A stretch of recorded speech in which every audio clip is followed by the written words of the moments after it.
पालकमंत्री बॅकडेटेडचं पत्र दाखवतो। तुम्हाला माहिती होतं याच्यात काहीतरी काळबेर आहे म्हणून तुम्ही पत्र दिला आणि आता आमच्या भारतीय नौसेनेला तुम्ही बदनाम करताय, आपल्यावरचं काढताय आणि त्यांच्यावर टाकताय। हे कुठेतरी चुकीचं आहे। पालकमंत्री आणि सार्वजनिक बांधकाम मंत्री म्हणून रवींद्र चव्हाणांनी राजीनामा दिला पाहिजे। कलेक्टर आणि एसपीची ताबडतोब या जिल्ह्यातनं बदली झाली पाहिजे, कारण आमचा जिल्हा महिलांसाठी सुरक्षित जिल्हा होता। पण आज महाराजांच्या पावनभूमीत माझ्या महिलांवर जर अन्याय होत असेल तर या जिल्ह्यात एसपीना आणि कलेक्टरना राहण्याचा अधिकार नाही आणि या पालकमंत्र्यांना सुद्धा त्यांच्या गावी परत पाठवलं पाहिजे की भाई म्हणून 1600 रुपये अकाउंटला घालायचे आणि दुसऱ्या बाजूला फक्त झेंडा नेलाय हातातनं म्हणून तिच्यावर मारहाण करायची। हजारो झेंडे शिवसेनेचे फटकतायत।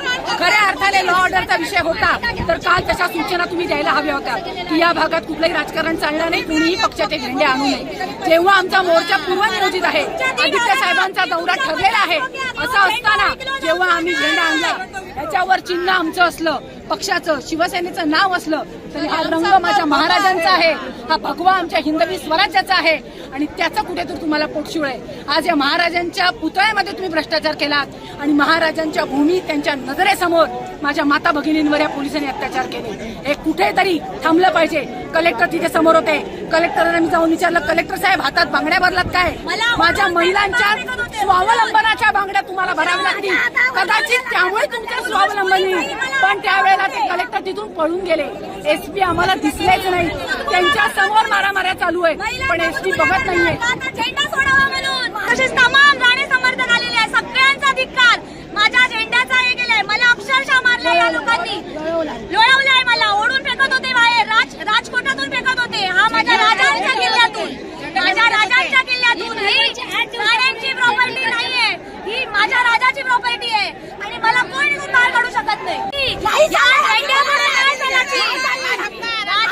राजांचा राज्य आहे आणि आम्ही आमच्या राजांची विश्वास सोडून नाही। 3 दिवस झोपलेले कुठे? आम्ही निवेदन दिलेला होता, इकडे आम्ही आता कशाला ते जागे झाले? आता जागे झाले कशाला? आणि महिलांना बाजूने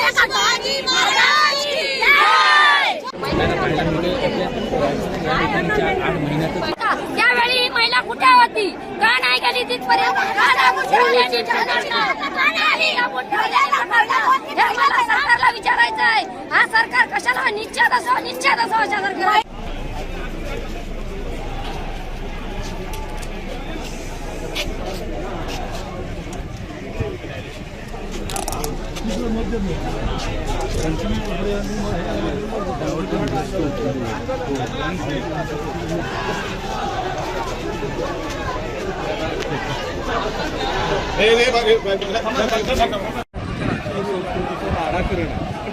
अनेक लोक वेगळ्या पद्धतीने बोलले। आदित्य ठाकरे यांचं असं म्हणणं की हे श्री देवेंद्र फडणवीस यांचं अपयश आहे। तिथे बघा अजून पोलिसांनी तो सगळा जमाव जो आहे त्या जमावादरम्यान आता घोषणाबाजी सुरू झाली, धक्काबुक्की होणे आहे।